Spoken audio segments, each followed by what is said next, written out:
Hello everyone, good morning, नमस्कार। कैसे हैं आप सब? एक बार फिर से स्वागत है आपका राजस्थान में। खम्मा गणी दोस्तों, उम्मीद करती हूँ कि ये रंगों का त्यौहार आपके लिए जीवन में भी रंग भरकर लाया होगा और होली की आप सभी को और आपकी एंटायर फैमिली को रिजल्ट गुरु की ओर से हार्दिक शुभकामनाएं। तो मैं अदिति रस्तोगी आज फिर से लेकर आई हूँ आपके लिए रंग भरे कुछ मज़ेदार क्वेश्चंस जो आपके राजस्थान एलडीसी हाई कोर्ट की तैयारी में भी रंग भर देंगे। तो चलिए आइए हम स्टार्ट करते हैं आज का सेशन। और ये है इम्पॉर्टेंट क्वेश्चंस पार्ट 2 जो आपको एलडीसी के हाई कोर्ट की तैयारी में मददगार साबित होंगे। तो चलिए हम इन क्वेश्चंस को यहाँ पर पढ़ना शुरू करते हैं। तो चलिए यहाँ पर हम कुछ क्वेश्चंस को यहाँ पर देख लेते हैं कि क्या क्या क्वेश्चंस हैं जो आपके एग्जाम में पूछे जाएंगे। और ये जनरली आपके प्रीवियस ईयर में आए हुए क्वेश्चंस हैं, तो ये आपके एग्जाम के लिए बहुत ज़्यादा हेल्पफुल साबित होंगे। तो चलिए let's begin with the session. आज के जो क्वेश्चंस हैं उन्हें स्टार्ट करने से पहले मैं आपको बता दूं कि अगर किसी ने अभी तक रिजल्ट गुरु की ऐप को डाउनलोड नहीं किया है तो वो ऐप ज़रूर डाउनलोड कर लो क्योंकि ये ऐप भी ना आपके जीवन में रंग भरने आई है। आप डिफरेंट एग्जाम्स की तैयारी करते हैं तो ये जो ऐप है ये बहुत ज़्यादा मददगार साबित होगी आपके सभी एग्जाम्स की प्रिपरेशन में। और यहाँ पर आपको लाइव टेस्ट भी मिल जाएंगे। साथ साथ आपके लिए यहाँ सबसे ज़्यादा इंपॉर्टेंट और अच्छी चीज़ है ये जो डेली गजेट जो आपको 300 प्लस क्वेश्चन का मिलता है एमसीक्यू का, ये आपके लिए बहुत ज़्यादा अच्छा है। और इसमें आप काफ़ी सारे क्वेश्चन जो डेली बेसिस पर आप पढ़ सकते हैं। 300 क्वेश्चन रोज़ के, समझो आपका एग्जाम क्लियर होना ही होना है। और ये वो क्वेश्चन है जो हर सब्जेक्ट में लेटेस्ट क्वेश्चन आपको दिए जाते हैं। खैर आगे बढ़ते हैं हमारे फर्स्ट क्वेश्चन की ओर। तो फर्स्ट क्वेश्चन है हमारा, इसे देख लेते हैं कि क्या क्वेश्चन है। तो choose the correct option for the underline part of the sentence. अब इसमें अंडरलाइन पार्ट क्या है वो मैं आपको बताऊंगी। The student told the teacher to solve the problem, ये सेंटेंस है। यहाँ पर टोल्ड द टीचर, तो टोल्ड क्या है? अंडरलाइंड है। दोस्तों ये जो क्लास आप देख रहे हैं होली के दिन भी आपके लिए इसलिए चलाई जा रही है ताकि आप अपने एग्जाम की बेस्ट प्रिपरेशन कर सको। सेकेंडली आप देख रहे हैं कि क्लास रिकॉर्डेड है, लेकिन इसे रिकॉर्डेड बिल्कुल मत समझिएगा, इसमें लाइव क्लास की तरह ही पढ़िएगा। जो भी आपके डाउट्स होते हैं वो आप मुझसे कमेंट सेक्शन में पूछ सकते हैं और हर क्वेश्चन का आप आंसर साथ साथ कमेंट्स में भी देते हुए चलें ताकि जो जो आप आंसर देंगे हम उसे देखते रहेंगे कि क्या आपने सही दिया है कि गलत दिया है। और वैसे ही जैसे आप क्वेश्चन अगर आप मुझसे पूछते हैं तो मैं कमेंट में उसका रिप्लाई भी ज़रूर करूंगी ताकि हमें बिल्कुल ये लाइव क्लास वाली फीलिंग आ जाए। तो आज हम क्वेश्चंस को कुछ इसी तरह से पढ़ेंगे। काफ़ी सारे क्वेश्चंस हैं, आपको मज़ा आएगा, बढ़िया क्वेश्चंस हैं और इन क्वेश्चंस को सीखने में भी आपको बहुत कुछ मिलेगा। तो देखो यहाँ लिखा है student told the teacher to solve the problem. Student ने टीचर से कहा कि आप प्रॉब्लम को सॉल्व कीजिए। तो कॉल्ड में तो पुकारा, तो पुकारा थोड़ी ना होगा टीचर को। सेड टू नहीं, सेड टू भी नहीं आएगा। नाउ सेज द टीचर नहीं, सेज द भी नहीं होगा। फिर क्या हो जाएगा? Ask the teacher. अब जो स्टूडेंट है वो टीचर से पूछेगा, मतलब क्वेश्चन को सॉल्व करने के लिए पूछेगा। तो यहाँ पर क्या हो जाएगा? Asked to solve the question. तो आस्क्ड यहाँ पर करेक्ट ऑप्शन हो जाएगा। तो डी यहाँ पर करेक्ट आंसर हो जाएगा। ओके नेक्स्ट, अब जल्दी से मुझे बताइए कि इस ब्लैंक में क्या फिल किया जाएगा। Mary is dash than her sisters. सोचो सोचो क्या फिल होगा। देखो यहाँ पर क्या आ रहा है? देन आ रहा है। देन बोले तो कंपैरेटिव डिग्री की बात हो रही है और जब कंपैरेटिव डिग्री, जब भी देन आता है तो हम कंपैरेटिव डिग्री का प्रयोग करते हैं। अब देखो यहाँ पर वर्ड है टॉल का, जो कंपैरेटिव होता है वो क्या हो जाता है? टॉल का कंपैरेटिव हो जाता है टॉलर और सुपरलेटिव हो जाता है टॉलेस्ट।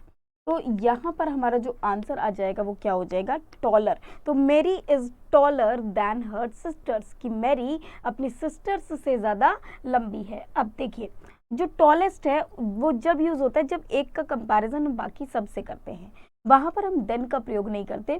हम ऐसे लिख सकते हैं जैसे Mary is the tallest sister, ऐसे हम यूज़ कर सकते हैं, या Mary is the tallest girl, हम ऐसे यूज़ कर सकते हैं। मोर टॉलर, टॉलर खुद भी कंपैरेटिव है, मोर शब्द, ये दोनों शब्द एक साथ यूज़ नहीं हो सकते, डबल कंपैरेटिव एक साथ यूज़ नहीं होता, वो सुपरफ्लॉस हो जाएगा। टॉल सिर्फ एक पॉजिटिव डिग्री है जिसे हम ऐसे लिख सकते हैं मैरी इज टॉल, है ना। तो फिर वहाँ पर किसी को किसी से कंपेयर नहीं किया जा रहा, इनफैक्ट हम उसी की बात कर रहे हैं। ठीक है, नाउ नेक्स्ट क्वेश्चन पे आ जाते हैं। यहाँ पर क्वेश्चन है they are poor dash happy. अब इस ब्लैंक में आपको एक शब्द भरना है, इन चारों ऑप्शन में से एक ऑप्शन फिल करना है जिससे ये सेंटेंस आपका कंप्लीट हो जाएगा। तो बताइए क्या भर सकते हैं। They are poor dash happy, वो गरीब हैं। अब गरीब होने के क्योंकि वो खुश है नहीं, तो अब खुश व्यक्ति जरूरी थोड़ी कि गरीब होगा। वो गरीब हैं फिर भी, बट क्या है, लेकिन, लेकिन वो खुश हैं, तो ये आपका यहाँ पर सूटेबल वर्ड हो जाएगा कि भले ही वो बहुत ज़्यादा गरीब हैं लेकिन वो कैसे हैं, खुश हैं। देन हैप्पी कि वो खुश से ज़्यादा गरीब हैं, नहीं, तो ये तो सूटेबल नहीं होगा। सिंस हैप्पी, ये भी नहीं होगा, तो यहाँ पर हमारा बट एकदम करेक्ट आंसर हो जाएगा, तो बी यहाँ पर करेक्ट ऑप्शन हो जाएगा। कोई डाउट किसी को? क्लियर होती है बात? दोस्तों कोई भी डाउट अगर आपको सेंटेंस में लगता है तो आप बेझिझक अपने क्वेश्चन को पूछ सकते हैं। तो चलिए जल्दी से देख लेते हैं एक बार हमारा नेक्स्ट क्वेश्चन कि नेक्स्ट क्वेश्चन क्या है। Let's have a look over that. तो क्वेश्चन पे आ जाते हैं, क्वेश्चन देख लेते हैं कि क्या होने वाला है। तो ही इज डैश। अब इस ऑप्शन में आपको एक वर्ड फिल करना है, आपको बताना है कि इन चारों ऑप्शन में से कौन सा ऑप्शन है जो यहाँ के लिए सूटेबल है। ऑप्शंस क्या है हमारे? मोर लेजी देन स्टूपिड। अब ये देखिए एक बहुत ही अच्छा क्वेश्चन है जो मैं आपको समझाती हूँ कि यहाँ पर क्या फिल किया जाएगा। अब देखो यहाँ पर आपसे क्या पूछा गया है कि आपको इस ऑप्शन में, इस ब्लैंक में एक, इनमें से एक ऑप्शन में से ठीक वर्ड भरना है। तो he is more lazy than stupid, lazy than more stupid, lazier than stupider और लेजियर देन मोर स्टूपिड। तो देखो मैं आपको बता दूं, जब हमारे पास वन पर्सन और टू क्वालिटीज हों, ठीक है, वन पर्सन हो और टू क्वालिटीज हों, तो इन टू क्वालिटीज में आपस में जैसे कंपेयर किया जाता है तब हम देखिए कभी भी अगर हम एक पॉजिटिव डिग्री को सुपर कंपैरेटिव डिग्री में चेंज करते हैं तो हम या तो ईआर का प्रयोग करते हैं या फिर मोर का प्रयोग करते हैं। लेकिन अगर आपके पास वन पर्सन है और टू क्वालिटीज़ हैं और इन टू क्वालिटीज़ को आपस में कंपेयर किया जा रहा है तो वहाँ पर हम सिर्फ और सिर्फ मोर का ही प्रयोग करेंगे उसे कंपैरेटिव डिग्री में चेंज करने के लिए, या फिर सुपरलेटिव में चेंज करने के लिए हम मोस्ट का प्रयोग करेंगे। याद रखिएगा, अगर एक व्यक्ति है और उसकी दो क्वालिटीज़ को आपस में कंपेयर किया जा रहा है तब हम उसमें ER EST यूज़ ना करके हम उसमें क्या यूज़ करते हैं, मोर और मोस्ट यूज़ करते हैं उसे कंपैरेटिव या सुपरलेटिव में चेंज करने के लिए। बात समझ आती है? और अगर हमारे पास पर्सन तो दो हों और क्वालिटी हो एक, जिन्हें आपस में कंपेयर किया जा रहा है, तब हम ER को भी यूज़ कर सकते हैं, मोर को भी यूज़ कर सकते हैं अकॉर्डिंग टू द सिलेबल। आप EST को भी यूज़ कर सकते हैं और मोस्ट को भी। फॉर एग्जाम्पल अगर मैं आपसे कहूँ Ravi is taller than Rohan, तो देखिए यहाँ पर व्यक्ति कितने हैं? व्यक्ति हैं दो, है ना, और क्वालिटी कितनी है? क्वालिटी है एक, जो कि क्या है? टॉलर है। तो मैंने क्या यूज़ करा? टॉलर यूज़ करा, मोर का यूज़ नहीं किया। लेकिन अगर मैं आपसे ये कहूँ कि Ravi is tall than fat, कि रवि जितना मोटा है उससे कहीं ज़्यादा वो लंबा है, मतलब वो लंबा चौड़ा है, तो जितना वो लंबा है उससे कहीं ज़्यादा वो मोटा है ना। टॉल देन फैट मतलब वो जितना मोटा है उससे कहीं अधिक वो फैट लंबा है। तो यहाँ पर दो क्वालिटीज़ हैं और पर्सन एक ही है, तो यहाँ पर हम टॉलर का प्रयोग ना करके क्या यूज़ करेंगे?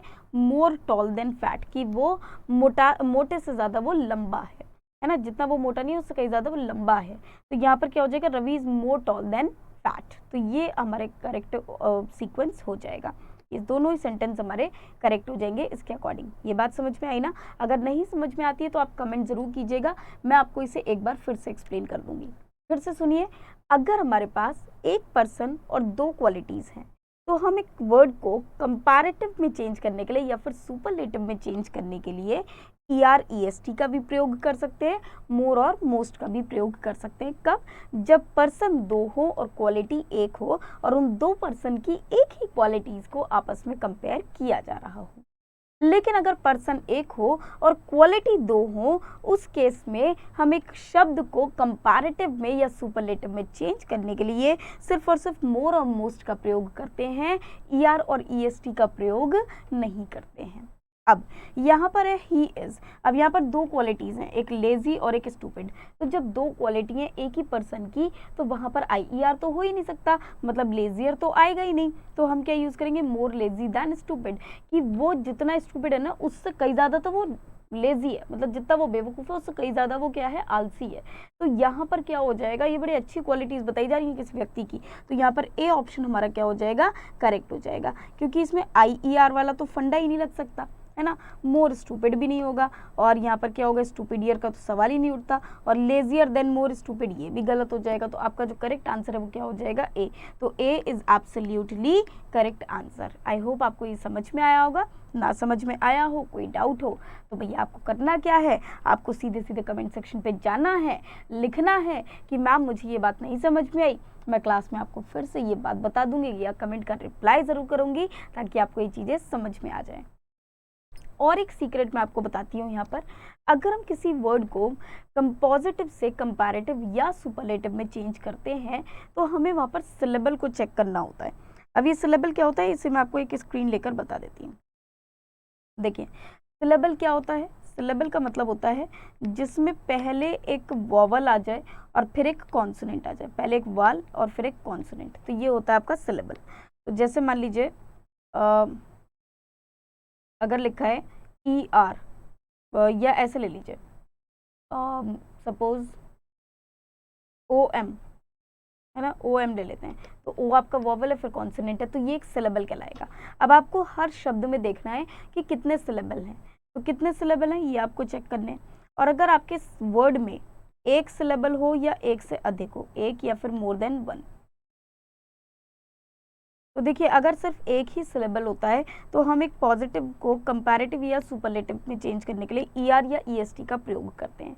लेकिन अगर एक से अधिक है तो हम मोर या फिर मोस्ट का प्रयोग करते हैं एक वर्ड को कंपैरेटिव या सुपरलेटिव में चेंज करने के लिए। फॉर एग्जाम्पल अगर एक वर्ड है ऑनेस्ट, तो देखिए ऑनेस्ट में कितने सिलेबल हैं, 1 2, तो इसको जब हम कंपैरेटिव सुपरलेटिव में चेंज करेंगे तो यूज करेंगे मोर ऑनेस्ट, और एक यूज करेंगे मोस्ट ऑनेस्ट।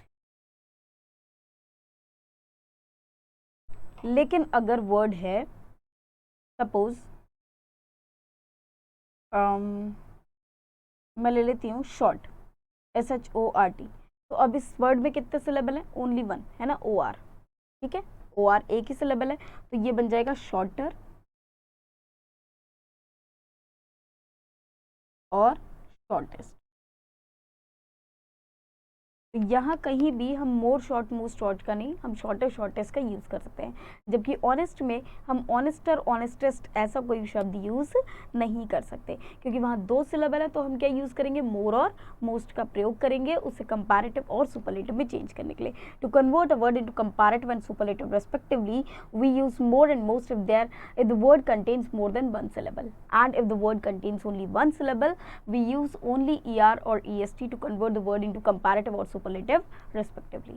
खैर मैं एक बार इसे हिंदी में आपको बता देती हूँ कि अगर किसी एक शब्द को आपको कंपैरेटिव या सुपरलेटिव में चेंज करना है, तो आप पहले देखिए कि उस वर्ड में कितने सिलेबल का प्रयोग किया गया है। अगर सिर्फ एक ही सिलेबल का प्रयोग किया गया है तो हम उस वर्ड को पॉजिटिव से कंपैरेटिव या सुपरलेटिव में चेंज करने के लिए जिस सफिक्स का इस्तेमाल करेंगे वो होगा मोर और ER और EST। लेकिन अगर एक वर्ड में एक से अधिक सिलेबल का प्रयोग किया गया है तो वहाँ पर हम प्रीफिक्स यूज करेंगे मोर और मोस्ट उस वर्ड को कंपैरेटिव और सुपरलेटिव में चेंज करने के लिए। ओके, आई होप ये बात आपको समझ में आई होगी। फिर भी अगर नहीं समझ में आई हो तो नीड नॉट वरी, आपको सिंपल आपको कमेंट करना है और बताना है कि मैम मुझे ये बात नहीं समझ में आती है, तो मैं यहाँ पर हूँ ना, when I am here you need not fear. तो आप मुझे बताइएगा और मैं इसे दोबारा से आपको बता दूंगी क्लास में और साथ साथ कमेंट में भी। नेक्स्ट, अब दूसरे नंबर पे आ जाते हैं, दूसरे सेंटेंस पे आ जाते हैं। तो the teacher makes the students dash the bench, तो डैश ऑन द बेंच। तो जल्दी से मुझे बताइए कि इस ब्लैंक में क्या फिल किया जाना चाहिए, stand, to stand, standing, stood. इन चारों ऑप्शंस में से कौन सा ऑप्शन करेक्ट है जो यहाँ पर फिल किया जा सकता है, बताइए बताइए, सोचिए। तो देखो जब भी मेक्स आता है तो मेक्स के बाद हम वर्ब की हमेशा फर्स्ट फॉर्म यूज करते हैं, वो भी विदाउट टू, मतलब उसमें साथ में हम टू का प्रयोग नहीं करेंगे। तो यहाँ पर क्या हो जाएगा, स्टैंड हो जाएगा। Stand is absolutely correct answer. तो the teacher makes the students stand on the bench, कि टीचर ने स्टूडेंट्स को बेंच पर खड़ा कर दिया। तो यहाँ पर स्टैंड आ जाएगा, मतलब वर्ब की फर्स्ट फॉर्म आएगी और साथ में टू नहीं आएगा। जब भी सेंटेंस में वर्ड यूज होते हैं लेट, मेक, हेल्प, सी, बिड, तो इसके बाद हम हमेशा बेयर इन्फिनेटिव का प्रयोग करते हैं। बेयर इन्फिनेटिव का मतलब होता है जहाँ पर हम टू का प्रयोग नहीं करते लेकिन वर्ब की फर्स्ट फॉर्म का प्रयोग करते हैं। जैसे लेट मी गो, तो कभी भी हम लेट मी टू गो नहीं बोलते, क्या बोलते हैं? लेट मी गो, है ना, टू का प्रयोग नहीं करते। तो सेम वे जब भी मेक आ जाएगा तो उसके बाद की जो वर्ब होगी वो सिर्फ फर्स्ट फॉर्म में होगी और साथ में टू का प्रयोग नहीं किया जाएगा। ओके, आई होप ये समझ में आया हो। अगर ये चीज़ आपको और डिटेल में समझनी है तो मैंने एक बार राजस्थान में ही, राजस्थान रिजल्ट गुरु पे ही सीईटी की क्लासेस में एक बार ये चैप्टर को मैंने पढ़ाया हुआ है। अब वहाँ पर जाकर देख सकते हैं, नॉन फाइनाइट वर्ब आप फाइंड कीजिएगा। तो नॉन फाइनाइट वर्ब पे भी 3-4 क्लासेस मैंने ली हुई हैं। तो वहाँ पर मैंने ये कंप्लीट टॉपिक आपको डिटेल में कराया हुआ है कि कैसे किसी वर्ड में कौन कौन से इन्फिनेटिव्स है जो हम यूज़ करते हैं, कब बेयर यूज़ करते हैं, कब नहीं यूज़ करते हैं। तो वो सारी चीज़ें मैंने डिटेल में आपको करा रखी हैं ऑलरेडी आपके राजस्थान रिजल्ट गुरु चैनल पे ही। Next, I heard the baby dash in the cradle. ये भी आपका वही इन्फिनेटिव का प्रश्न है। कैसे? जब भी आपके वर्ब्स ऑफ सेंसेशन आ जाते हैं, जैसे see, hear, smell, feel, taste etcetera, और भी बहुत सारे वर्ब्स ऑफ सेंसेशन होते हैं। इनके बाद कोई भी नाउन या फिर प्रोनाउन आएगा, उसके बाद वाला वर्ब हमेशा प्रेजेंट पार्टिसिपल फॉर्म में होगा। ठीक है, किस में होगा? प्रेजेंट पार्टिसिपल बोले तो verb with ING, verb with ING. ये बात आपको ध्यान रखनी है। अब देखिए, आई हर्ड द बेबी, तो आई हर्ड मैंने सुना। क्या सुना? किसको सुना? बेबी को। क्या करते हुए सुना? रोते हुए सुना। तो क्या हो जाएगा? क्राइंग हो जाएगा। तो ए हमारा करेक्ट आंसर हो जाएगा।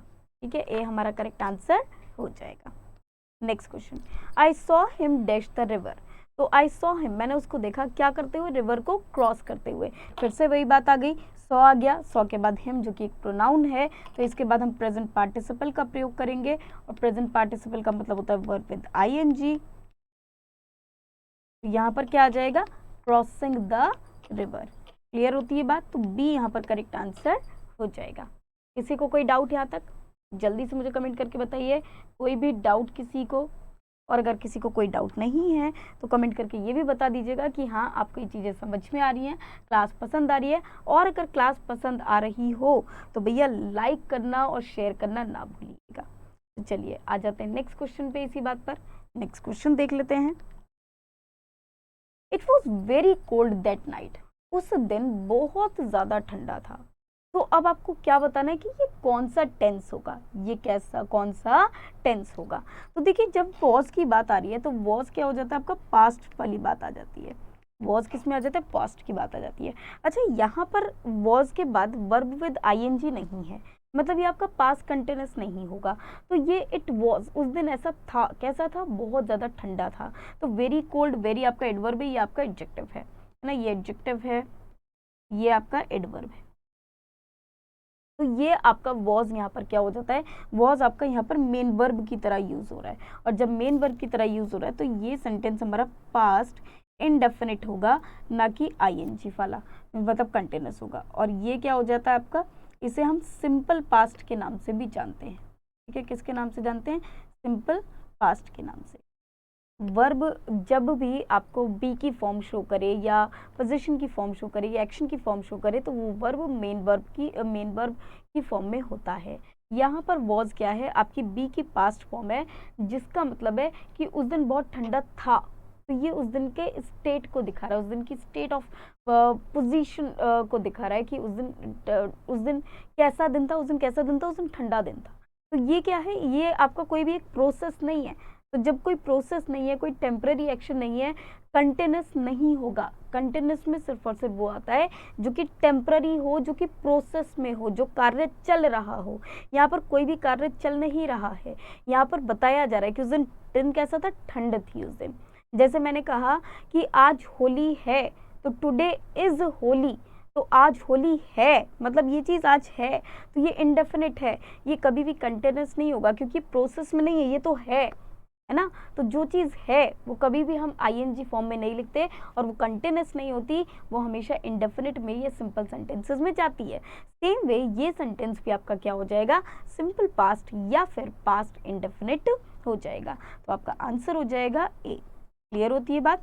पास्ट कंटिन्यूस जब होता है जब कोई चीज प्रोसेस में हो और वर्ब की आईएनजी फॉर्म का प्रयोग किया गया हो, जबकि यहाँ पर आपका मेन वर्ब है वॉज, वो आपकी वर्ब की सेकंड फॉर्म है। जब वर्ब की सेकंड फॉर्म होती है सब्जेक्ट के साथ तो वो क्या हो जाता है आपका past indefinite tense. I hope ये क्लियर हुआ होगा। किसी को कोई भी डाउट जल्दी से बता दीजिए। Any doubt to anyone? Okay, समझ में आया तो दैट्स वेरी गुड। लाइक जरूर कर दीजिएगा क्लास को। अगर समझ नहीं आया हो तो कमेंट करके ज़रूर पूछिएगा। मैं पक्का आपका इस क्वेश्चन का रिप्लाई भी करूँगी, साथ साथ क्वेश्चन को क्लास में भी मैं आपको रिप्लाई करूँगी। नेक्स्ट, ही वॉज लुकिंग इल, वो बहुत ज़्यादा बीमार दिख रहा है। तो ही वॉज लुकिंग इल, बीमार दिख रहा था, तो यहाँ पर क्या हो जाएगा, वो बहुत बीमार दिख रहा था। तो ये भी सेंटेंस क्या हो जाएगा, ही वॉज लुकिंग, वो दिख रहा था, कैसा दिख रहा था, बीमार दिख रहा था। तो ये तो आपका प्रोसेस में शो हो रहा है क्योंकि वो सिर्फ तभी बीमार दिख रहा था, रोज़ थोड़ी ना ऐसा होता है। तो ये आपका पास्ट कंटिन्यूस हो जाएगा क्योंकि सब्जेक्ट के बाद आपका वॉज है और वॉज के बाद वर्ब की फोर्थ फॉर्म बोले तो वर्ब की आईएनजी फॉर्म है। और जब आईएनजी फॉर्म है तो ये कौन सा स्ट्रक्चर होता है, ये होता है पास्ट कंटिन्यूस टेंस का। तो ये आपका पास्ट कंटिन्यूस टेंस हो जाएगा। पास्ट परफेक्ट कंटिन्यूस में subject plus had plus been plus verb की फोर्थ फॉर्म मतलब आईएनजी फॉर्म, साथ में सिंस या फिर फॉर, और साथ में टाइम का प्रयोग किया जाता है। पास्ट सिंपल में सब्जेक्ट के साथ वर्ब की सेकंड फॉर्म आ जाती है। पास्ट परफेक्ट में सब्जेक्ट के साथ हैड और हैड के साथ वर्ब की थर्ड फॉर्म का प्रयोग होता है। क्लियर होती है बात। तो ये हो जाते हैं हमारे कुछ रूल्स टेंसेस से related. I have noticed this trait in many actors, मैंने इसको नोटिस किया, इस ट्रेट को बहुत सारे एक्टर्स में। तो देखिए यहाँ पर आई है मतलब सब्जेक्ट, सब्जेक्ट के बाद क्या आ रहा है, हैव आ रहा है, और हैव के बाद मेन वर्ब की थर्ड फॉर्म आ रही है। और ये स्ट्रक्चर होता है हमारा प्रेजेंट परफेक्ट टेंस में। ठीक है, किस में होता है, प्रेजेंट परफेक्ट टेंस में, जिसमें हैज या हैव के साथ वर्ब की थर्ड फॉर्म का प्रयोग होता है। तो ये जो सेंटेंस हो जाएगा वो हो जाएगा हमारा प्रेजेंट परफेक्ट टेंस। तो सी हमारा करेक्ट आंसर हो जाएगा।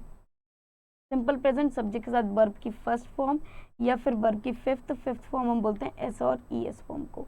और पास्ट परफेक्ट सब्जेक्ट के साथ हैड के साथ वर्ब की थर्ड फॉर्म, और पास्ट सिंपल में सब्जेक्ट के साथ वर्ब की सेकेंड फॉर्म का प्रयोग हो। क्लियर होती है बात। तो आई होप आपको ये क्लियर हुआ होगा। किसी को कोई भी डाउट हो तो जल्दी से बता दीजिए। अभी हमने 10 क्वेश्चंस को कवर किया है। चलिए तो जल्दी से हम आगे और क्वेश्चंस को कवर करते हैं, देखते हैं नेक्स्ट क्वेश्चन क्या है। तो आ जाते हैं अब हमारे नेक्स्ट क्वेश्चन की ओर। तो चलिए जल्दी से आ जाइए, नेक्स्ट क्वेश्चन कवर करते हैं कि नेक्स्ट क्वेश्चन क्या है। और नेक्स्ट क्वेश्चन है हमारा ये, choose the correct negative form. अब आपको नेगेटिव फॉर्म बताना है इस सेंटेंस का जो कि लिखा हुआ है। तो शी इज गोइंग आउट, अब इसका नेगेटिव सेंटेंस आपको बताना है following the form of the given option. ठीक है, तो इस सेंटेंस का नेगेटिव, तो शी इज गोइंग आउट। सबसे पहली बात, ये सेंटेंस आपका प्रेजेंट कंटिन्यूअस टेंस का सेंटेंस होता है। Now she is not going out, she hasn't gone out, hardly does she go out, no she does go out. तो ये तो नहीं होगा, हार्डली डज शी भी नहीं होगा क्योंकि वो नहीं जा रही है। तो कंटिन्यूस प्रोसेस है तो ऑब्वियसली आपका फर्स्ट सेंटेंस करेक्ट हो जाएगा। इसके बाद बस नॉट को ऐड कर देना है। तो she is not going out हमारा करेक्ट सेंटेंस हो जाएगा। तो ए हमारा करेक्ट आंसर हो जाएगा। Okay, choose the correct option for assertive to negative. आपको असर्टिव टू नेगेटिव ट्रांसफॉर्मेशन करना है, मतलब एक असर्टिव सेंटेंस को नेगेटिव में कन्वर्ट करना है for the sentence given. Human is immortal. अच्छा, सेंटेंस देखिए क्या होगा, सेंटेंस होगा आपका ह्यूमन इज मॉर्टल। इस सेंटेंस को आपको किस में चेंज करना है, आपको नेगेटिव में चेंज करना है।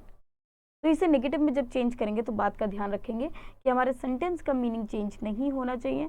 अगर मैं इसे करती हूँ ह्यूमन इज इमॉर्टल तो उस सेंटेंस का मीनिंग ही चेंज हो जाएगा। अगर मैं कहती हूँ ह्यूमन इज नॉट इमॉर्टल तो वो सेंटेंस क्या बन जाएगा, ह्यूमन इज मॉर्टल, मतलब ये नेगेटिव तो बन गया लेकिन साथ में इसका मीनिंग बिल्कुल भी चेंज नहीं हुआ। तो अभी हम सेंटेंस क्या पूछा गया है, choose the correct option for assertive to negative transformation for the sentence given. तो इसमें जो हम करेंगे वो बी करेक्ट आंसर हो जाएगा, जिसमें हमने नॉट का प्रयोग किया। B is the correct answer. Not शब्द का प्रयोग होना जरूरी है जब सेंटेंस नेगेटिव हो। Now change from interrogative to assertive, मतलब सेंटेंस को आपको इंटरोगेटिव से किस में कन्वर्ट करना है, असर्टिव में। असर्टिव बोले तो पॉजिटिव सेंटेंस में कन्वर्ट करना। Now can their fame ever fade, क्या उनका फेम कभी भी फेड फीका पड़ सकता है? तो their fame must not be fade, must not fade तो नॉट आ रहा है तो ये तो नहीं होगा। देयर फेम विल राइज, नहीं। देयर फेम विल ग्लो, नहीं। Their fame can never fade. आपको इंटरोगेटिव से असर्टिव में चेंज करना है।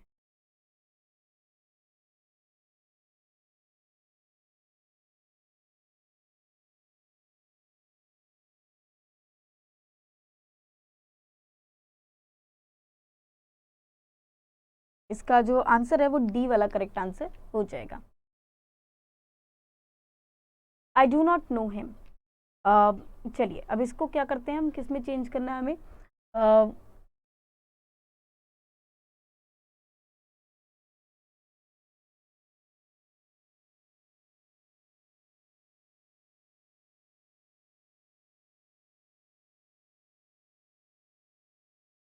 इसे आपको पैसिव वॉइस में चेंज करना। तो पैसिव में ये प्रेजेंट इंडेफिनिट है तो हैज तो नहीं आएगा, वॉज और हैड आने का मतलब नहीं बनता, बचता है कि ए। तो he is not known to me, ये सेंटेंस को आपको एक्टिव से पैसिव में कन्वर्ट करना है। तो नो के बाद क्योंकि बाय का ना प्रयोग होगा, टू का प्रयोग किया जाता है। नेक्स्ट,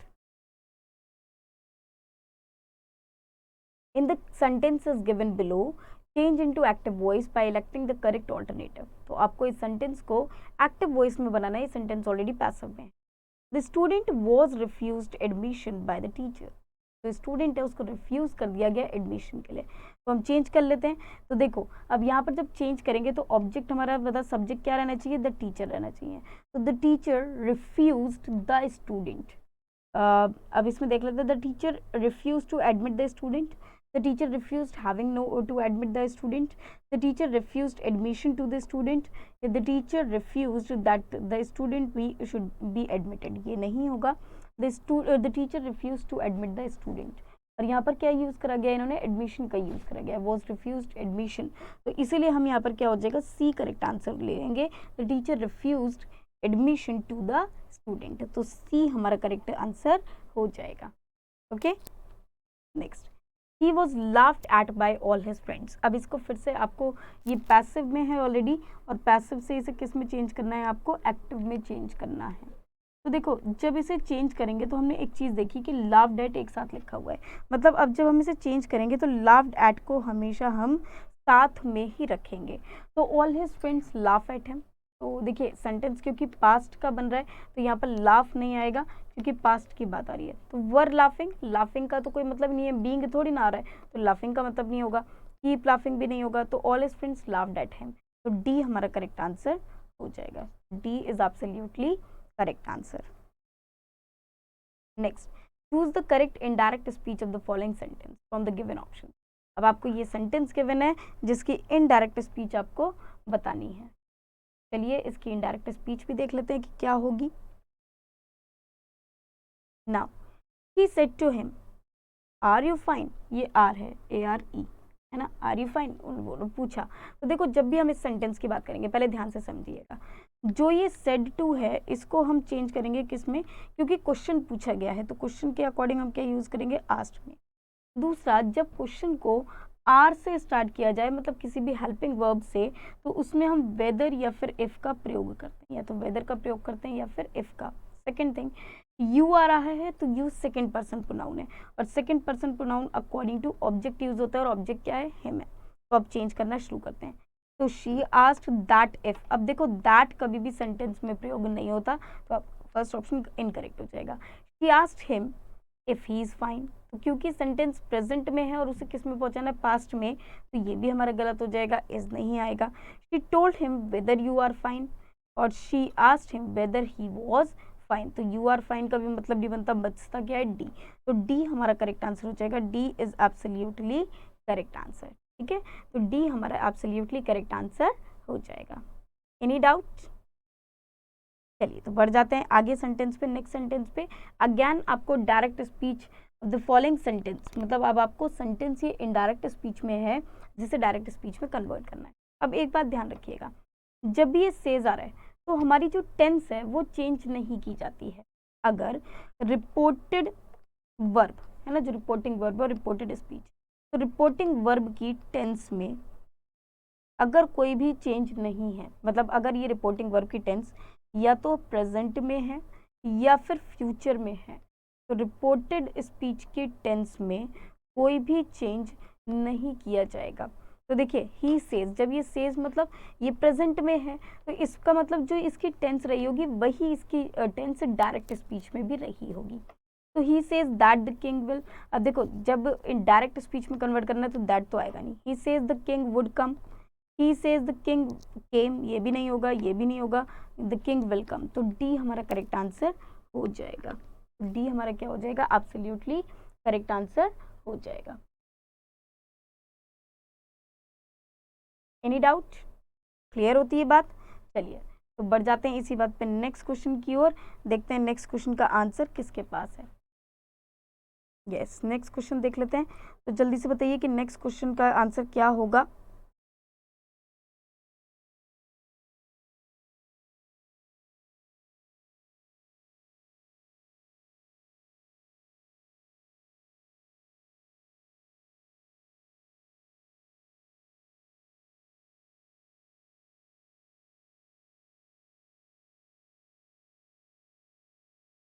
चलिए तो अब बताते हैं कि इसका करेक्ट आंसर क्या होना चाहिए। चलिए तो इस वाले क्वेश्चन को एक बार देख लेते हैं, क्वेश्चन क्या है वो पढ़ लेते हैं। एक सेकंड रुकिएगा। Yes, he said don't wait for me after 7, तो ये सेंटेंस है, अब इसको आपको किस में चेंज करना है, इनडायरेक्ट स्पीच में चेंज करना है। तो she said dash don't, sorry she said don't wait for me after 7, तो ये एक तरह से क्या हो गया, एक तरह से आप कह सकते हैं कि किसी को आपने ऑर्डर दिया है, रिक्वेस्ट की है, सजेशन दी है। तो she told me not to wait for her after 7, she tells that, अब देखो जब सेड आ रहा है तो यहाँ पर टेल्स का तो ऑब्वियसली मतलब नहीं बनता है, आस्क्स का मतलब नहीं बनता है, सजेस्ट्स का मतलब नहीं बनता है, क्योंकि ये क्या है, पास्ट की बात हो रही है, तो ऑब्वियसली ए आपका क्या हो जाएगा, करेक्ट आंसर हो जाएगा। Next question, lion is dash dangerous animal, तो lion is the dangerous animal, lion is some dangerous animal, few dangerous animal, a dangerous animal, तो lion is a dangerous animal यहाँ पर करेक्ट ऑप्शन हो जाएगा। तो ए यहाँ पर करेक्ट होगा, फ्यू का कोई मतलब नहीं बनता, सम का मतलब नहीं बनता, द डेंजरस नहीं, अगर हम किसी एक पर्टिकुलर एनिमल के बारे में बात कर रहे हैं कि वो ऐसा है तो हम वहाँ पर सिंपल ए का प्रयोग करते हैं, lion is a dangerous animal. ठीक है, सुरेंद्र इज स्टडिंग इंग्लिश, अब देखो जब इंग्लिश की बात आती है तो इंग्लिश क्या है, यहाँ पर एक सब्जेक्ट है या फिर एक लैंग्वेज है, और किसी भी लैंग्वेज या फिर सब्जेक्ट के नेम से पहले हम किसी भी आर्टिकल का प्रयोग नहीं करते हैं, तो यहाँ नो आर्टिकल आएगा, मतलब डी यहाँ पर करेक्ट आंसर हो जाएगा। तो यहाँ पर आ जाएगा नो आर्टिकल इज यूज, मतलब यहाँ पर कुछ भी फिल नहीं किया जाएगा, नो आर्टिकल, सिंपल। तो ये हो जाएगा, सेंटेंस क्या बनेगा, Surendra is studying English, sentence simply यही फॉर्म होगा। क्लियर होती है बात? तो इसमें कोई भी एरर एज सच नहीं होगा, I mean, इसमें कोई भी ब्लैंक में वर्ड फिल नहीं किया जाएगा। Next, kindness is dash virtue, तो kindness is a virtue, the virtue, and virtue या नो आर्टिकल। अगैन वर्च्यू आपका एब्स्ट्रैक्ट नाउन है और एब्स्ट्रैक्ट नाउन से पहले किसी भी आर्टिकल का प्रयोग नहीं होगा, तो अगैन यहाँ पर कुछ भी नहीं आएगा, तो यहाँ पर भी डी करेक्ट आंसर हो जाएगा। Okay, any doubt? चलिए तो बढ़ जाते हैं नेक्स्ट क्वेश्चन की ओर। नेक्स्ट क्वेश्चन क्या है, open your books dash page 35, तो आपको बताना है कि इस ब्लैंक में क्या आएगा, एन आएगा, बाय आएगा, एट आएगा कि द आएगा। तो देखो आपको कौन से पेज पर खोलना है, सीधे पेज 35। तो पेज 35 में एन यूज़ नहीं होगा। आपको जब एक टारगेट बता दिया जाता है तो टारगेट के लिए हम हमेशा क्या यूज़ करते हैं, एट का प्रयोग करते हैं या फिर ऑन का प्रयोग करते हैं। तो यहाँ पर पेज नंबर 35 तो क्या आ जाएगा, एट पेज नंबर 35। आप इसमें ऑन का भी प्रयोग कर सकते थे, लेकिन जैसा कि ऑप्शन में गिवन है तो ऑप्शन के अकॉर्डिंग ही हमें चलना होता है। तो हम किसका प्रयोग करेंगे, यहाँ पर एट का प्रयोग करेंगे। तो हमारा जो करेक्ट आंसर हो जाएगा वो क्या हो जाएगा, C will be the correct answer. Any doubt, किसी को कोई भी डाउट यहाँ तक?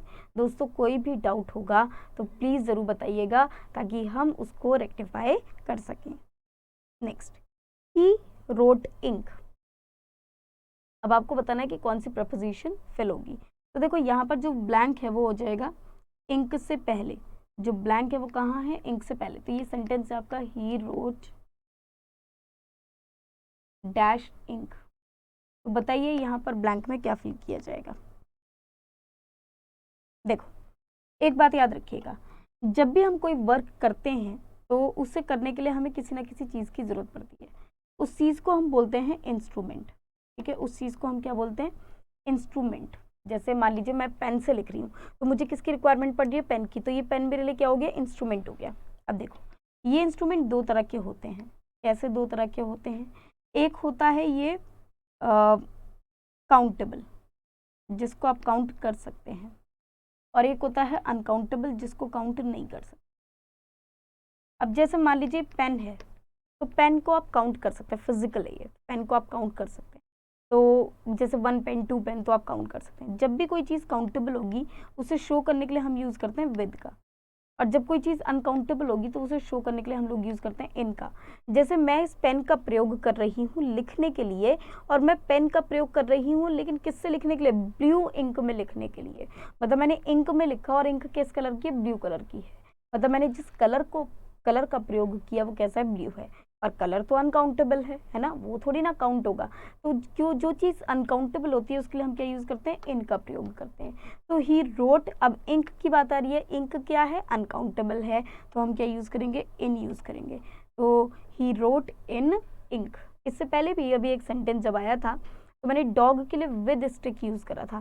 तो स्टिक क्या है, काउंटेबल है, दैट इज वाई हम उसके साथ क्या यूज़ करेंगे, विद का प्रयोग करेंगे।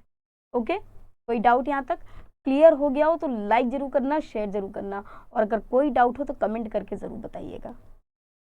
Next question, with correct preposition आपको फिल यहाँ पर करना है। What is the time dash your watch. Again यहाँ पर जो प्रपोजिशन है वो आपको फिल करना है। यहाँ पर ब्लैंक गिवन है, तो योर से पहले आपको क्या गिवन है, ब्लैंक गिवन है। ठीक है, तो आपको बताना है क्या होगा। तो दोस्तों ऐसे शब्दों में, ऐसे सेंटेंसेस में हम लोग प्रयोग करते हैं बाय का। तो what is the time by your watch, ये बहुत ज़्यादा इंपॉर्टेंट है, ध्यान रखना है। What is the time by your watch correct answer हो जाएगा। ओके, क्लियर होती है बात। चलिए तो बढ़ जाते हैं नेक्स्ट पे, नेक्स्ट क्वेश्चन पे बढ़ जाते हैं। वन वर्ड सब्सटीट्यूशन आपको बताना है। A set of connected rooms specially in a hotel. तो a set of connected rooms क्या कहलाता है, स्पेशली इन अ होटल। जल्दी से बताइए कि इसका करेक्ट आंसर क्या होगा। अ set of connected rooms specially in a hotel.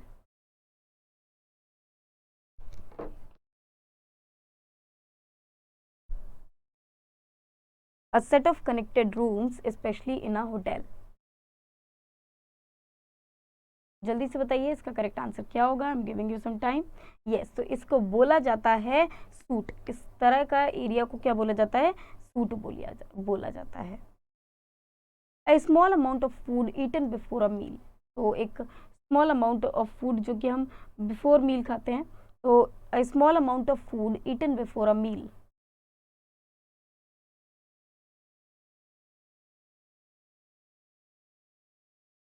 Yes, इसको बोला जाता है एन एपेटाइजर। इसको क्या बोला जाता है, एपेटाइजर। तो बी हमारा करेक्ट आंसर हो जाएगा। अब ये भी वन वर्ड सब्स्टिट्यूशन बताना है। Something which is said or done to amuse people. Something which is said or done to amuse people.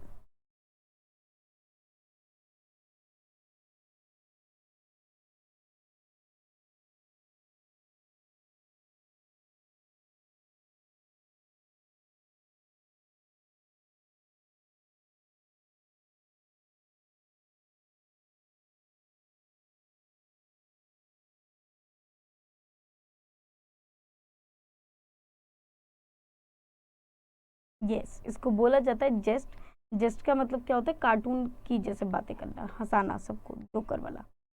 Now, a hole in the ground that is dug by an animal such as rabbit specially to raven. तो जो basically जमीन में जो खोद कर एक घर बना लेता है कोई भी एनिमल, रैबिट के द्वारा बेसिकली बनाया जाता है। आप उसे होम ऑफ रैबिट भी बोल सकते हैं। तो उसको क्या कहते हैं? उसको बोला जाता है बरो। ठीक है, उसको क्या बोला जाता है? बरो। अब यहाँ पर आपको बताना है, choose the best option to meaningfully complete the sentence. He is so rest dash that he can not stay in place for long. तो क्या हो जाएगा? रेस्ट एबल, रेस्टेबल, रेस्टलेस या फुल। तो एक प्लेस पर वो एक जगह बहुत लंबे समय तक नहीं रह सकता, तो वो कैसा है? रेस्टलेस है। तो यहाँ पर सी हमारा करेक्ट आंसर हो जाएगा। वेल, आज हमने ये वाले कुछ शब्द पढ़े। आई होप ये कुछ क्वेश्चंस पढ़े। आई होप कि ये क्वेश्चंस आपके लिए बेनिफिशियल होंगे। एंड देखिए, आपको क्या करना है, सारे क्वेश्चंस को ध्यान से पढ़ना है। मैंने कोशिश की है कि मैं ज़्यादा से ज़्यादा आपको एक्सप्लेन कर पाऊँ। लाइव में बात अलग होती है कि हम इंटरेक्ट कर पाते हैं। जो चीज़ आप एट द सेम टाइम नहीं समझ पाते तो उसको डायरेक्ट बात हो जाती है, डायरेक्ट समझ में आ जाती है। मुझे भी आपका रिस्पॉन्स हाथ के हाथ पता लग जाता है। तो देखिए, अभी आपको क्या करना है, आप सारे क्वेश्चन अच्छे से पढ़िए, अपनी होली को भी साथ में एंजॉय कीजिए। और जो भी अगर आपको डाउट्स रह गए हों तो वो आप कमेंट में मुझसे पूछ सकते हैं। साथ ही साथ अब क्योंकि मंडे को आपकी लाइव क्लास चलेगी तो उसमें भी आप मुझसे डाउट्स बाकी के पूछ सकते हैं। अच्छा, मंडे को अगर नहीं भी रहती है तो ट्यूसडे को आपकी लाइव क्लास रहेगी, तो आपको तब पूछ लेना है कि इसका क्या आंसर होना चाहिए। ठीक है, तो चलिए मिलते हैं होली के बाद। जब तक के लिए आप होली मनाइए अच्छे से। ये रंगों का त्यौहार है, खुशियों का त्यौहार है, और मैं चाहती हूँ कि आपके जीवन में रंग भर दे। तो बहुत अच्छे से होली मनाइएगा अपने और अपनी फैमिली के साथ। And please be playful but have a happy and safe Holi. And मिलेंगे होली के बाद इसी चैनल पर, सेम टाइम पर, only on Rajasthan result Guru. Thank you very much. Class पसंद आई हो तो लाइक कीजिएगा, शेयर कीजिएगा। गणी खम्मा।